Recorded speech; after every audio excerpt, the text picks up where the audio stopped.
आखिर माँ किसके साथ रहेगी। माँ अस्पताल में एक बेड पर पड़ी थी। अस्पताल के बरामदे में उसके दो बेटे और एक बेटी चिंता में टहल रहे थे। भाई बहन को अपनी माँ की सेहत की चिंता तो थी, लेकिन उससे भी ज़्यादा चिंता इस बात की थी कि अब माँ को अपने साथ कौन रखेगा। जब तक माँ स्वस्थ थी वह तीनों से अलग अपने पुराने घर में रहती थी, लेकिन अब ऐसा करना खतरे से खाली नहीं होता और ऐसा करने से समाज में तीनों बेटे बेटियों का नाम भी खराब होता। लोग कहते कि देखो कैसी औलादें हैं, बीमार माता को अकेला रहने के लिए छोड़ दिया। 1 घंटे से बिना कोई बातचीत किए वह तीनों अपने अपने विचारों में खोए हुए थे। फिर बहन ने चुप्पी तोड़ते हुए अपने बड़े भाई की तरफ देखते हुए कहा, भैया आप बड़े हैं, इसलिए आपका कर्तव्य है कि माँ को ज़रूरत के समय आप रखें और उनकी देखभाल करें। छोटी बहन की बात सुनकर बड़े भाई ने पहले अपनी पत्नी की ओर देखा और बोला, मैं इस बात से बिल्कुल इनकार नहीं करता कि बड़े होने के नाते मेरी माँ का देखभाल करने का कर्तव्य है, लेकिन तुम तो जानती ही हो कि मैं और तुम्हारी भाभी दोनों ही जॉब करते हैं। ऐसी हालत में माँ के साथ किसी न किसी को हर वक्त उनकी देखभाल करने के लिए उनके साथ रहना पड़ेगा, जो हमारे लिए बहुत मुश्किल हो जाएगा। बहन तुम तो पूरा दिन घर ही रहती हो, तुम माँ को अपने साथ क्यों नहीं रखती। पैसे की चिंता मत करना, जो भी खर्च आएगा मैं दे दूंगा। सुनील भैया आप तो जानते ही हैं कि मैं माँ से कितना प्यार करती हूँ, लेकिन आप ये भी जानते हैं कि मेरे ससुराल वाले कैसे हैं।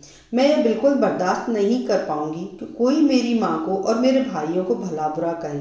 इसीलिए अच्छा यही होगा कि माँ को विमल भाई के यहाँ रखा जाए। बड़े भाई सुनील ने भी छोटे भाई विमल के यहाँ माँ को रखने के लिए सहमति जताई।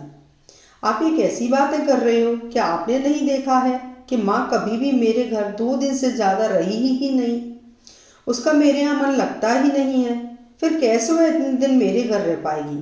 छोटे भाई ने अपनी सहमति जताते हुए कहा।